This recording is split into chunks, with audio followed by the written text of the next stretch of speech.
Welcome all, and thank you for tuning into the Collective Action to Reduce Gender-Based Violence, or CAREGBV Small Grants Question and Answer webinar. Throughout this webinar, we will review the small grants application process, as well as answer many of the common questions that you all submitted. My name is Amy Dalrymple, and I am a GBV Fellow in USAID's Gender Equality and Women's Empowerment Hub, working with the CAREGBV team. So to start, I'm going to do a quick run through of the agenda for today's webinar. So next slide. So we'll begin with a welcome and background, then move to an overview of the small grants program. Next, we will respond to the questions that we received, and finally, we will share some resources. So before I give context about the CAREGBV Small Grants Program, I wanted to take a step back and give a quick overview of USAID for those who may not be as familiar with us. So the Agency for International Development was created in 1961 to lead the US government's international development and humanitarian efforts. At USAID, we believe that gender equality and women's empowerment are fundamental to the realization of human rights and key to effective and sustainable development outcomes. Through USAID's Gender Equality and Women's Empowerment Hub, we continue to build on decades-long expertise and experience in gender equality and women's empowerment, improving lives by addressing the distinct and intersectional needs of women, girls, men, and boys in all their diversity in our work, as well as the norms and systems that hinder optimal outcomes. Next slide. Gender-based violence is one such hindrance. USAID defines gender-based violence as any harmful threat or act directed at an individual or group based on actual or perceived biological sex, gender identity and/or expression, sexual orientation, and/or lack of adherence to varying socially constructed norms around masculinity and femininity. We work to prevent and respond to gender-based violence. As part of this work, USAID created the Collective Action to Reduce Gender-Based Violence Contract, or as we refer to it, CAREGBV. CAREGBV is a 2-year USAID-funded activity implemented by 3 organizations: Development Professionals, Making Sense International, in partnership with FHI 360. And the goal of CAREGBV is strengthening USAID's collective response and prevention, or collective action, in gender-based violence development programming globally. Gender-based violence affects individuals, families, communities, and countries, fostering imbalances of power that affect health, education, and economic security across sectors.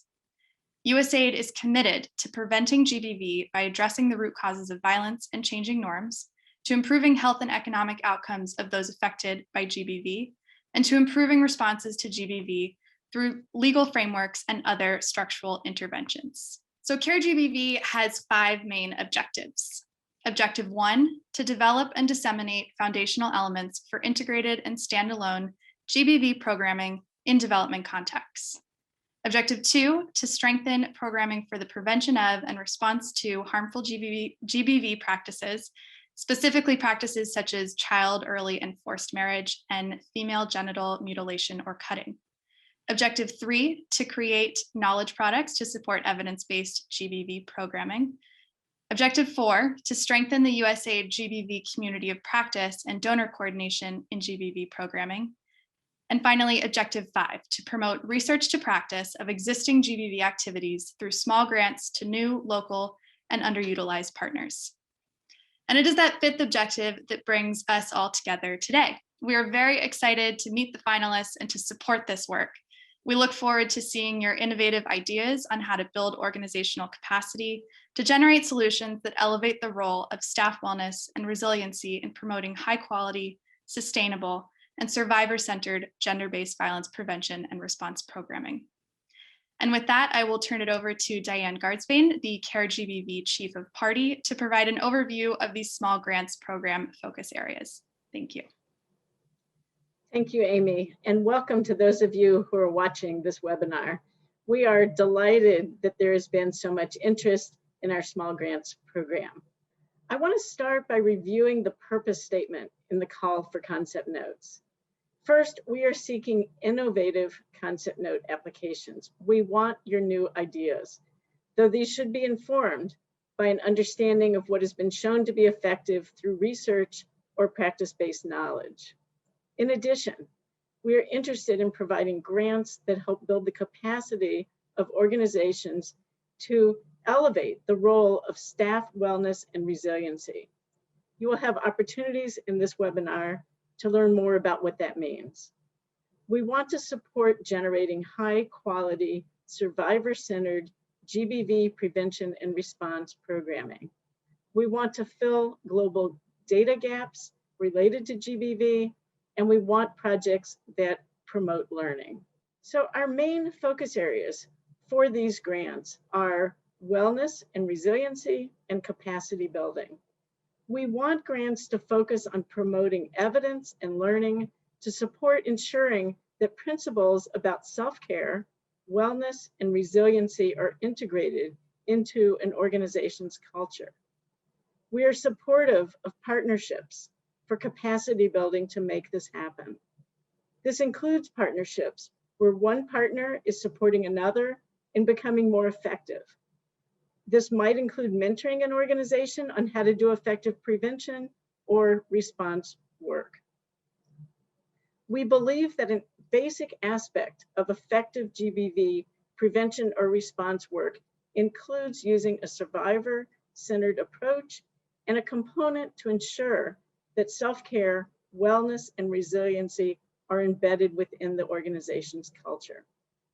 An additional area of focus that is optional to use is to use what has been learned during the COVID-19 pandemic to improve your work moving forward, whether this is during the prolonged COVID context or post-COVID. We are also open to concept notes that include using existing research data to generate learning, or for assessing where gaps in knowledge and evidence exist. We may consider concepts that apply existing research into existing practices. To be clear though, all initiatives must include some element that relates to self-care, wellness, and resiliency. And we are interested in seeing this as a part of the holistic part of an organization's approach, rather than just applied at the level of individual staff. So all concept notes should reflect that the guiding principles listed here are integrated into your work. These include the principle of do no harm, collaboration and mentoring relationships, using a survivor-centered approach, being participatory and community-based, and promoting continuous learning. As a note, when we say survivor-centered, we don't mean only in response programming. We want a survivor-informed lens to be present throughout all programming, whether it's prevention-focused or response-focused. Concept notes may be focused on prevention or response or both. The call for concept notes, which is on the landing page, provides definitions for these principles. These are the evaluation criteria for the concept notes. Please see the call for concept notes to review these in detail. The questions that you see listed are those that the evaluation committee will be using to rate concept notes. Please review these questions and ensure that your concept notes are responsive to them. Next slide. Just to review our timeline, concept notes must be submitted by 10 a.m. on March 17th, and that's Eastern Time in the US. You will be notified whether or not your concept note is being advanced to the next stage by April 23rd. We will select semi-finalist applications to make presentations about their concepts. These presentations will take place the week of May 10th. Based on these presentations, we will select the final grantees who will be notified by the first week of June. And with this, I'm going to turn the webinar over to our grants manager, Rafael Serrano, who will explain the awards process and begin to respond to specific questions. Well, thanks, Diane. I just want to also thank all of you for tuning in to our webinar today. We are very excited to see the amount of interest in the program from a variety of organizations and sectors all over the world. Well, we've been seeing your questions and inquiries and the questions that you have shared, and I can see the dedication, the passion that you have for helping people and to reduce and ultimately eliminate gender-based violence.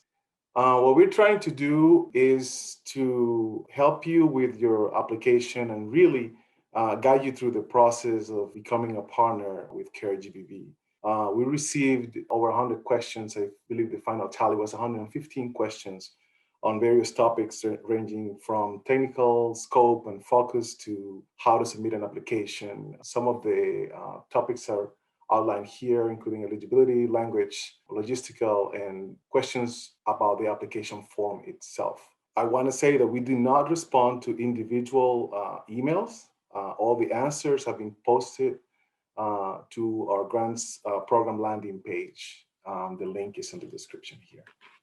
Among the most frequently asked questions, how do I submit my concept note? And you will be seeing this repeated throughout the webinar. Reason being is we have received lots of actual applications via email, but the submission of your concept notes for this program has to be electronic. There is an online application form which is linked in the Small Grants Program landing page. Once you open that application, you can fill all the sections, and there are some writings that have a character limit, and you will be able to complete your application and submit your attachments as well. The application has to be submitted in English. When do I have to submit the application? The deadline to submit your online application is March 17th, 2021 at 10 a.m. We will not accept late applications. The form will not allow you to submit an application after the deadline has passed. Why should I participate? The CAREGBV Grants Program offers a great opportunity for your organization to partner and to learn from other organizations and from an extensive community of practice that is working to advance CAREGBV initiatives.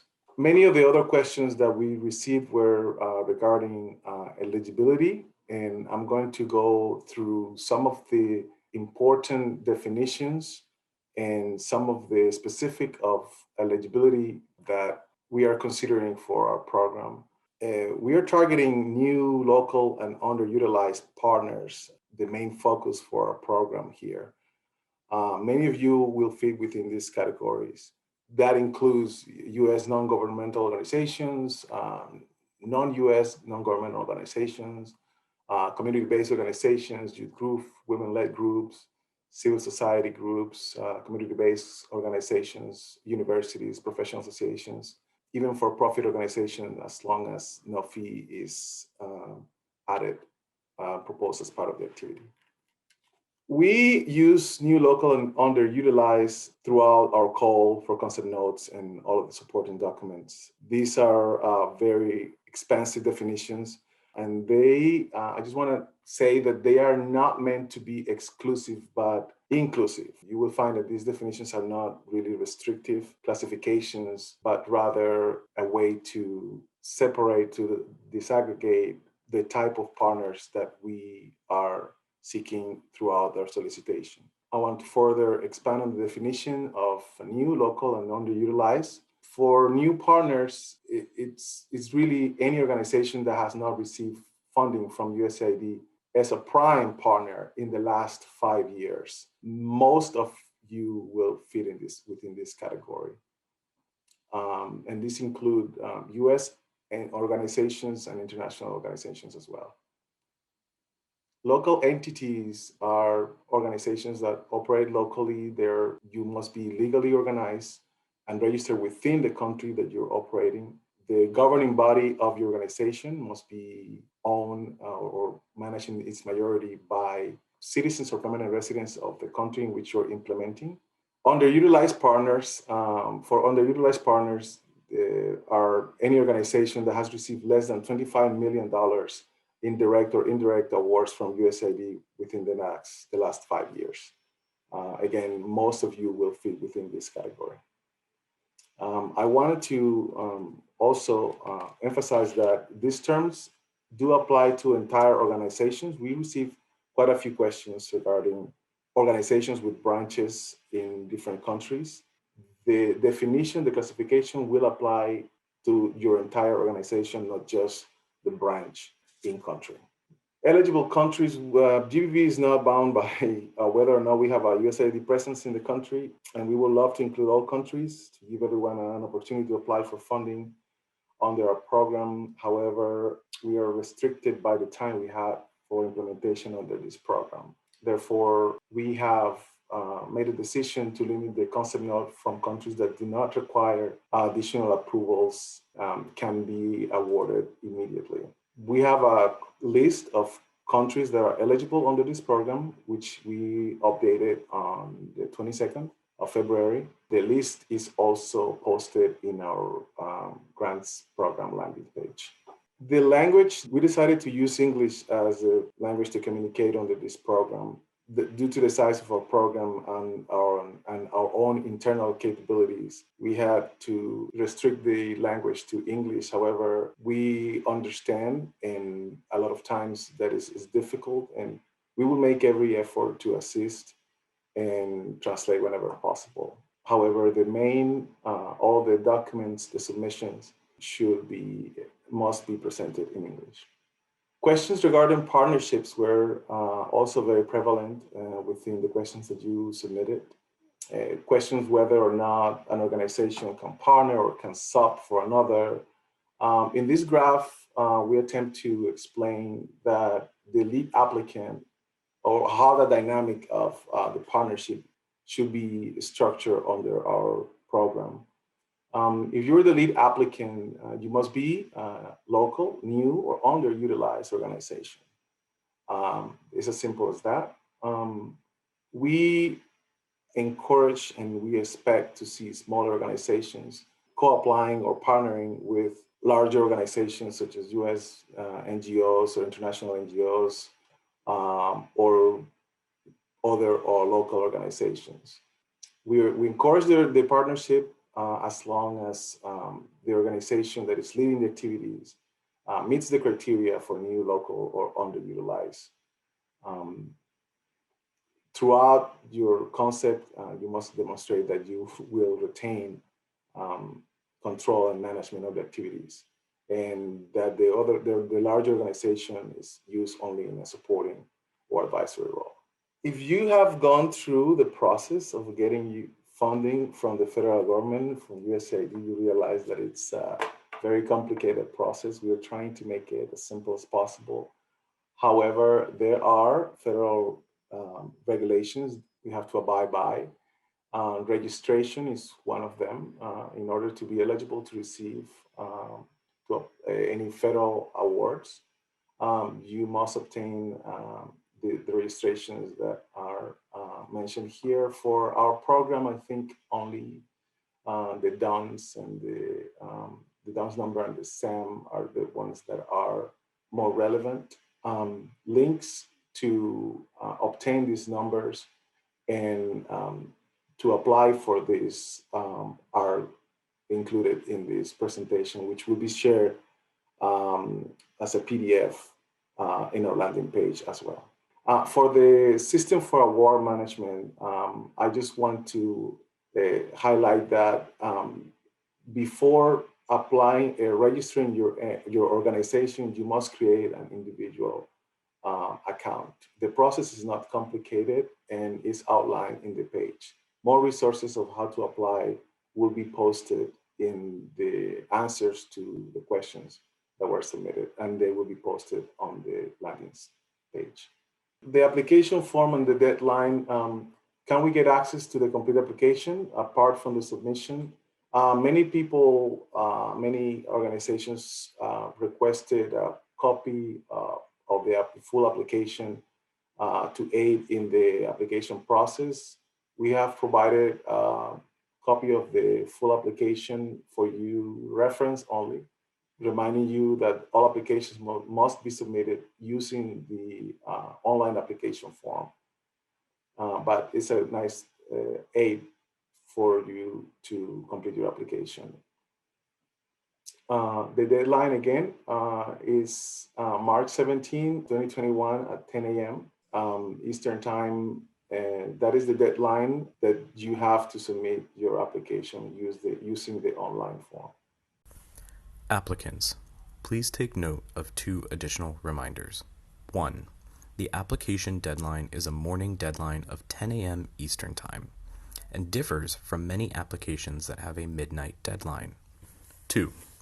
On Sunday, March 14th, 3 days before the submission deadline of March 17th, there will be a time zone change in the U.S. shifting the submission deadline. Submissions should be received by GMT minus 4 hours rather than GMT minus 5 hours. Simply stated, the application deadline will be 1 hour earlier than applicants may be currently planning on submitting. And with that, I will pass it on to Paula. Thank you, Rafael. So from a technical standpoint, we had a number of questions submitted regarding the small grant program's focus on self-care, wellness, resiliency for staff of GBV prevention and response organizations. We are looking for a number of innovative concept notes that will explore this area further. Ideally, GBV organizations will focus on incorporating wellness and resiliency into their organizational culture in a way that really promotes individuals, staff, self-care, wellness, resiliency, and strengthen its ability to prevent or respond to GBV. Self-care is not solely focused on mental health. It's more holistic, and it includes emotional, mental, spiritual, and physical aspects of care. Staff often have to deal with burnout and secondary trauma due to the nature of their work. Providing adequate resources and support to staff can help to strengthen GBV programming. Through the Small Grants program, we aim to foster organizational cultures that can support their staff. As you can see here, we're providing a few resources to really help generate a better understanding of what we mean when we describe self-care, staff wellness, and resiliency. These links are also provided in the Q&A document on our landing page. So in addition, we've also received a couple of questions that are more focused on awareness raising. Awareness raising may be a part of prevention programming. However, it's not something that we will fund. This is because awareness raising by itself is not sufficient to prevent GBV. In addition, while offering counseling may be part of a wellness program, merely offering counseling is not enough to build an organizational culture that prioritizes staff wellness and resiliency. To reiterate, we're not funding GBV interventions, and this includes any type of awareness raising such as mass communication campaigns. Our focus is on building the capacity of GBV organizations to support their interventions. We had one question that focused on the eligibility of a non-woman-led organization. We would like to point out that although organizations that are not women-led may apply, preference will be given to applications from organizations that are feminist, women, LBTQI, or survivor-led. Another question asked whether an application for capacity building in the area of movement building would be eligible for consideration. If the movement building includes promoting learning about self-care, wellness, and resiliency for staff of GBV organizations, and embedding these principles in the culture of the movement, this concept would be eligible for award. Another question asked if the grants could support translation costs for a self-care workbook. This is part of allowable costs under this grant, as it's an activity that really supports staff wellness. The question also asked for further clarification on whether costs from the grant could cover 5% of the time allocated by an HQ staff person. This would be an allowable cost if the organization fits the definition of a local, new, or underutilized USAID partner. Lastly, a question asked whether primary research was feasible as part of resiliency and wellness. We do believe that it's unlikely that a group could propose a primary research project that's well designed and conforms with all the ethical and safety guidelines for research that would be able to fit into the one-year timeline for these grants. Applicants are welcome to submit a concept note on this, but please be advised that it must be convincing. And now I'm going to hand it back to Raphael to discuss further resources. Thank you, Paula.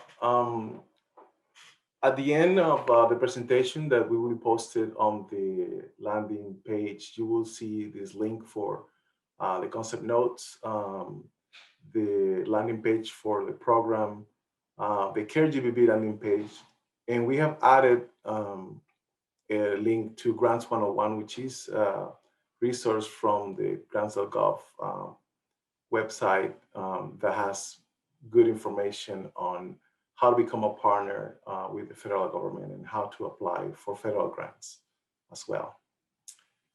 Again, we posted a copy of the full application for your reference, but applications must be submitted electronically and by the deadline of March 17. We will be here available to provide information regarding any problems that you may have with the application or with the forms online. No further answers or will be provided or responses will be provided for questions on the application at this point. With that, I want to thank you all for tuning into our webinar.